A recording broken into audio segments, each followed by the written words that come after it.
ဒီကနေ့ကျွန်တော်ပြောပြချင်တာကတော့စကလုံးများရဲ့ဒဏ်ဆိုတဲ့အကြောင်းပဲပြောပြချင်တာပါလူဘဝမှာကျွန်တော်တို့တွေကလူတွေနဲ့ပေါင်းသင်းဆက်ဆံနေရတဲ့အခါကျတော့လူတွေရဲ့ပြောတဲ့ဆိုတဲ့စကလုံးတွေကကျွန်တော်တို့တစ်ခါတည်းရင်ကြလို့လဲဝမ်းသာကြည်နူးစေတစ်ခါကြတော့နာကျင်စေတယ်တစ်ခါကြထိရှစေတယ်ပေါ့နော်ကျွန်တော်ကိုတို့ကြုံတာတွေလည်းရှိတယ်ငယ်တော့ဆိုလို့ရှိရင်တက္ကသိုလ်တက်ဖို့အတွက်ကျွန်တော်တို့ကဆင်းရဲတော့အမေကချမ်းသာတဲ့အတော်တယောက်စီမှာသွားအကူညီတောင်းတော့အတော်ကဘာပြောလိုက်လဲဆိုတော့နင်သားတဲ့တက္ကသိုလ်ကထွက်လာပြီးမိမယူမယ်တဲ့သူမိမသူလှုပ်ကြွေးနေမှာတဲ့အဲနင်ပဲအကျွေးတွေကုန်းဆက်နေရလိမ့်မယ်တဲ့ဆိုတော့အဲ့ဒါလိုပြောတယ်အမေကလည်းချီလို့မရလာပဲတော့အိမ်ကြတော့လေသူလည်းအဲ့အကြောင်းပြောပြတဲ့အခါတော်တော်လေးကိုကျွန်တော်စိတ်ထိခိုက်နာကျင်ရတယ်ပေါ့နော်ဒါကိုယ်တိုင်ကြားတာတော့မဟုတ်အသက်ကြီးတာရဲ့ခါကျတော့လေကျွန်တော်ကောင်းနှံဖြစ်တဲ့ခါကျတော့ကျွန်တော်ရဲ့ရင်းနှီးတဲ့မိတ်ဆွေတယောက်ကအစည်းအဝေးတစ်ခုမှာသူတယောက်လူတယောက်ပြောတဲ့စကားကိုသူကြားတာကိုကျွန်တော်ပြန်ပြောပြကောင်းတန်ဆိုတာတဲ့လကားပါတဲ့ခလေးစာတွေရေးနေတာပါတဲ့သူကျွန်တော်အကြောင်းလည်းမသိပဲနဲ့ပေါ့ကျွန်တော်ပေါ်အမြင်မကြည့်ပဲနဲ့ပြောလိုက်တာတကယ်တော့ကျွန်တော်အမျိုးသားစာပေဝိတုရှေစုနဲ့အမျိုးသားစာပေစုရခဲ့တယ်ဆိုတာသူသိလားမသိလားတော့ကျွန်တော်မသိပါဘူးအဲ့တော့ဒီလိုမျိုးဒဏ်တွေတော့ကျွန်တော်ငယ်ငယ်ကြီးခံကြရတာပေါ့စကလုံးတွေရဲ့ဒဏ်ကိုရွယ်ငယ်လက်အကုန်ခံစားရတာပဲငယ်တည်းကအမေဖေရဲ့စူမှုဒဏ်ကိုခံစားပြီးတော့အင်းကထွက်ပြေးတဲ့ကလေးတွေလည်းရှိကြတယ်တချို့ကြတော့လည်းအပြိုပေါက်အရွယ်မှာအဖေကနေကြမ်းနန်းပြောဆိုစကလုံးတွေဒဏ်ကြောင့်မနေနိုင်မဲ့လင်းနောက်လိုက်သွားတာတွေလည်းရှိကြတယ်အဲ့တော့စကလုံးဒဏ်တော်တော်ဆိုးပါတယ်ပညာရှိလာလို့အရွယ်ရောက်လာတဲ့အခါမှာဒီစကလုံးဒဏ်လွတ်လာဆိုတော့မလွတ်ပါဘူးတော်လေးရင်းကျက်တဲ့အခါကျမှဒီစကလုံးဒဏ်ကိုခံနိုင်ပါတယ်တကယ်ကြတော့ကျွန်တော်တို့စဉ်းစားကြည့်ပါကိုယ့်ဘဝတစ်လျှောက်လုံးလူတယောက်ပြောတဲ့စကလုံးနဲ့ကျွန်တော်ဒဏ်ပိနေရတော့မှလားလူတယောက်ပြောတဲ့စကလုံးကြောင့်ကျွန်တော်တို့ဘဝဟာတိမ်ငယ်သွားမှာလားလူတယောက်ပြောတဲ့စကားလုံးတစ်ကြောင်ကျွန်တော်တို့ကကိုဖြေမစီနိုင်ဝမ်းနေရမှာလားအဲ့ဒါလိုဖြစ်တင်လားတကယ်တော့မဖြစ်တင်ပါဘူးစကားလုံးတွေကိုခံစားရတယ်ဆိုလို့ရှိရင်အဲ့ဒီကိုခံစားရတဲ့စကားလုံးအားပြပြင်ယူရပြီးတော့ကိုကပူကြိုးစားဖို့ပဲလိုပါအဲ့တော့အမေငယ်ပြောခဲ့တာတွေသတိရတော့ကျွန်တော်ကတက္ကသိုလ်မှာ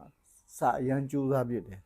တနေ့ကျရင်ငါအမေကိုလှုပ်ကျွေးနိုင်တဲ့သားဖြစ်အောင်လုပ်မယ်ဆိုတဲ့စိတ်မျိုးအမေဒီလိုမျိုးအပြောဆိုမခံငါကြိုးစားမယ်ဆိုတော့အဲ့လိုစိတ်မျိုးကျွန်တော်ရင်ထဲမှာအားဖြစ်ကျွန်တော်ဒီစကလုံးကိုယူလိုက်တာထို့အတူပဲကောင်းကံဖြစ်လာခလေးစာရေးပါတယ်ဆိုတကယ်တော့ကျွန်တော်ကဒီကောင်းကံစာအုပ်ဒီ149ရေးခဲ့တာတော့မှသမီးလေးဖတ်ဖို့ကတစ်ကနေ73အထိပဲရှိပါတယ်ဒါပေမဲ့ခုနကျွန်တော်ဝတ္ထုရေးတာလည်းမသိဘူးဘာသာပြန်စာရေးတာလည်းမသိဘူးနောက်တော့စေတနာစကားဆိုရက်လူငယ်အကျိုးပြုစာရေးတာလည်းမသိဘူးကျွန်တော်ရေးတဲ့စာအုပ်တွေအများကြီးပါပဲလိုက်လည်းမဖတ်နိုင်ကြပါဘူးလူတယောက်ကိုလွယ်အကဲဖြတ်လိုက်တဲ့စကလုံးဒဏ်ကျွန်တော်လည်းအနည်းနဲ့များတော့ခံရတာပဲဒါပေမဲ့ဒီအချိန်မှာကျွန်တော်မတုံ့လို့တော့ပါဘူးကိုလို့ရှိတာကိုလုတ်တယ်ဆိုတော့ဒါတော့ပြီးသွားတာတကယ်တမ်းကျတော့စကလုံးတွေကပြီးတော့လည်းပြီးသွားတာပဲကျွန်တော်အလယ်တန်းကျောင်းဆရာကြီးဘဝမှာကျွန်တော်တဲတဲ့အိမ်ကကျွန်တော်ထမင်းကျွေးညစာစားတဲ့အိမ်ကဘာပြောလဲဆိုကျွန်တော်လည်းအဲ့တော့ကျောင်းမှာတွေ့ရတဲ့အခက်အခဲတွေဆရာသမားတွေနဲ့ဆက်ဆံတဲ့အခက်တွေကျွန်တော်ပြောပြတာပေါ့နော်အမေတယောက်လိုရင်ဖွင့်တော့ तू ကဘာပြောလဲဆိုတော့ဆရာကြီးတနေ့တာကျောင်းမှာပြောဆိုလုပ်ခဲ့ကြတာကိုလည်းလက်ကံပေါ်ကြီးနဲ့ထုတ်လာခဲ့တဲ့အိမ်ရောက်တဲ့အခါမှာအဲ့လက်ကံပေါ်ဖြီးကြည့်လာတဲ့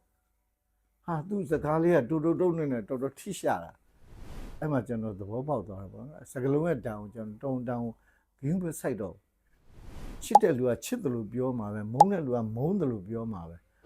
ချစ်တဲ့လူကမနာလို့ပြောမှာပဲဒီဟာကြီးအကုန်လုံးလိုက်ခံစားနေရမယ်ဆိုတော့လူ့ဘဝကြီးကဘယ်နေပြောတော့မှလဲနောက်တစ်ခုကကိုချစ်တဲ့ခင်တဲ့သူတွေကိုမိသားစုတွေကလည်းတခါကိုစေတနာအလျော့ပေါ့နော်အမှတ်တမဲ့ပြောလိုက်တဲ့စကားလုံးတွေရှိတယ်တကယ်တော့ तू ကကိုအကျိုးထိခိုက်နေအောင်တမင်ကိုနှိမ်ချပြောအောင်သေးသေးအောင်ပြောတာမဟုတ်ဘူးအမှတ်တမဲ့ပြောလိုက်တာအဲ့ဒီအမှတ်တမဲ့ပြောလိုက်တာကိုအကြီးကျယ်ခံစားပြီးတော့တခါလဲမအိတ်နိုင်မစားနိုင် တောကတွေရောက်ပြီဆိုလို့ရှိရင်တော့ဒီဟာပြန်စဉ်းစားသင့်တယ်ပြောတဲ့လူကငါ့ကိုမလို့မုန်းထားပြောတဲ့လူလားဆိုတာလေတခါတရံကြတော့လည်းခုနပြောသလိုမလို့မုန်းထားပြီးပြောတာတွေရှိတယ်တခါကိုယ်အကျိုးပစ္စည်းအောင်ပြောတာတွေလည်းရှိပါတယ်ဒါပေမဲ့အဲ့လိုပြောကြတဲ့ဆိုကြတဲ့အခါတိုင်းမှာကိုကပို့ပြီးတော့ကြက်ခိုင်မှုလိုတယ်အဲ့ဒီစကလုံးတွေနောက်လိုက်ပြီးတော့ပြောညံ့သွားဖို့မဟုတ်အဲ့ဒီစကလုံးတွေကိုခံစားပြီးတော့ခါတဲ့ကိုယ့်ရဲ့ပျော်ရွှင်မှုဆုံးရှုံးသွားစေတာလည်းမဖြစ်သင့်ဘူးစကလုံးရဲ့ဓာတ်တွေကတော့ကျွန်တော်ထင်တယ်လူလောကမှာအနည်းဆက်ဆုံးလောကဓာတ်လို့ထင်တယ်အဲ့တော့ဒီလောကဓာတ်တွေကိုကျွန်တော်ကတော့တစ်ခါတော့ဒုက္ခဆိုတာအခုတော့လေလွန်စရာဆိုစကလုံးတွေကိုဘယ်လိုပဲဖြစ်ခဲ့ဘယ်လိုပဲကြုံခဲ့တစ်ချိန်ကျရင်တော့ဒါတွေအကုန်လွန်စရာဖြစ်သွားမှာကျွန်တော်မိတ်ဆွေစာရေးဆရာအကြည့်တော့တစ်ခါတော့ဒုက္ခဆိုတာအခုတော့လေဟာသပါပဲဆိုတော့စကလုံးတွေဒုက္ခတွေကိုသူကဟာသအဖြစ်ပြောင်းလဲပြစ်လိုက်တာတခုခုနဲ့တော့ကျွန်တော်တို့ဒီစကလုံးတန်ခံနိုင်အောင်တော့ကြိုးစားသင့်တယ်တရားတွေရင်ထဲမှာတိမ်အောင်ပြီးတော့ရင့်ကျက်လာတဲ့အခါဒီစကလုံးတန်ဘာမှမဟုတ်ဘူးဒါပေမဲ့ကျွန်တော်အဖြစ်ပြက်ကလေးတစ်ခုသတိရတယ်တခါတော့ရွာထဲမှာပေါ့နော်ရက်ွက်ထဲမှာစူးစမ်းတဲ့အရက်သမားတယောက်ရှိတယ်အဲ့စူးစမ်းတဲ့အရက်သမားညကြရဲ့အရက်တော့ပြန်သူ့အိမ်ပြန်တဲ့အခါတလားလို့စူပူအော်ဟစ်ဆဲဆိုပြီးပြန်တာပဲရက်ွက်ကလည်းသူ့ကြောင်းသိနေတော့သူနဲ့ဖက်ရမယ်ဖြစ်ချင်တော့ဘာမှမပြောဒါပေမဲ့မီးအောင်တဲ့ကနေပြီးတော့တိတ်တကိုးလေးသူ့ကိုဗရင်မောက်ကချောင်းကြည့်တဲ့ကောင်မလေးတယောက်ရှိတယ်သူ့ကိုတနာနေတာအော်သူခင်ဗျာတနာမှာလေလမ်းပေါ်မှာဘာတွေအလိုမကျဖြစ်ပြီးတော့ကြည်ကွန်းဝန်းနေပါလေဒေါသတွေဖြစ်နေပါလေဆိုအရက်ပလင်းခါချထိုးပြီးတော့ခုနတရင်နေသွားနေတဲ့အမှုသမားတယောက်တောင်းမှသူနဲ့ပတ်သက်တဲ့လူကတော့ခုနပြောသလိုချစ်တဲ့လူကရှိနေမှာဒါကြောင့်ချစ်တာမုန်းတာလူတဘာဝပဲအဲ့တော့ချစ်လို့ပြောတဲ့စကားလုံးပဲဖြစ်ဖြစ်မုန်းနဲ့ပြောတဲ့စကားလုံးပဲဖြစ်ဖြစ်ခဏတာပါကြာတော့လဲပြီးတော့လဲပျောက်သွားတာပါပဲအဲ့ဒီစကားလုံးတွေနောက်မှာလိုက်ပြီးခံစားမနေပါနဲ့ခံစားမနေနဲ့လို့ပြောရင်ကိုချင်းတန်စာရောက်တယ်ကိုမပြောမခံတာလို့ပြောနိုင်တယ်ခံစားပါဒါနဲ့ထိကြိုက်အောင်တော့မခံစားပါနဲ့ကိုကဆိုတာကိုလန်းကိုဘွားကိုလန်းကိုရှောက်ရတာပါကိုအိမ်မက်နဲ့ကိုဥဒဲချက်ကိုသွားနေကြတာပါဒါကြောင့်မလို့သူများရဲ့စကလုံးနေနဲ့ဘေးကိုထွက်မသွားပါနဲ့ဒါတို့ပြည်သမားတယောက်ကသူပြေးတော့မှဆိုရင်ရီမန်းချက်ပန်းတယ်ကိုကြည့်ပြီးတော့ခါတယ်အဲ့ဒါအားဆိုင်ပြီးတော့သူကပြေးရတာပါအဲ့ဒီလိုရီမန်းချက်ရှိတဲ့လူတယောက်ကသွားနေတဲ့လမ်းမှာဘေးဘီကိုစောင်းနေကြည့်လိုက်အဲ့တာလူသမားရှုံးမှာပါပဲနောက်ကျသွားမှာပါပဲကိုရီမန်းချက်နဲ့ကိုပြေးနေတဲ့တာတူသမားတယောက်ပြခံစားကြည့်တဲ့အခါမှာဘေးဘီကိုလှည့်မကြည့်ပါနဲ့ပတ်ဝန်းကျင်ကိုဂရုစိုက်မနေပါနဲ့ပြောချင်တဲ့လူပြောဆိုချင်တဲ့လူစဉ်အချိန်နဲ့လည်းပြီးသွားတာပဲဆိုတာလေးကိုသင်ခန်းစာယူသိချင်ပါပဲအခုလိုအချိန်မှဆိုရင်တော့ပုံမူပြီးတော့ကြက်တဲပြီးခက်ခဲနေတဲ့အချိန်မျိုးမှာမိသားစုအချင်းချင်းမောင်နှမအချင်းချင်းမိတ်ဆွေအချင်းချင်းမှာအများကြီးကြုံမှာပါပဲ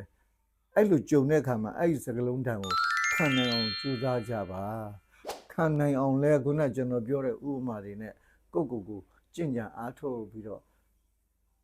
နေထိုင်ပြီးတော့ကိုဘွားကိုတိုးတက်အောင်မြင်ပျော်ရွှင်ငြိမ်းချမ်းအောင်နေနိုင်ကြပါသည်နေနိုင်တဲ့သူဖြစ်ပါသည်လို့ဆုမကောင်းတောင်းပေးလိုက်ပါတယ်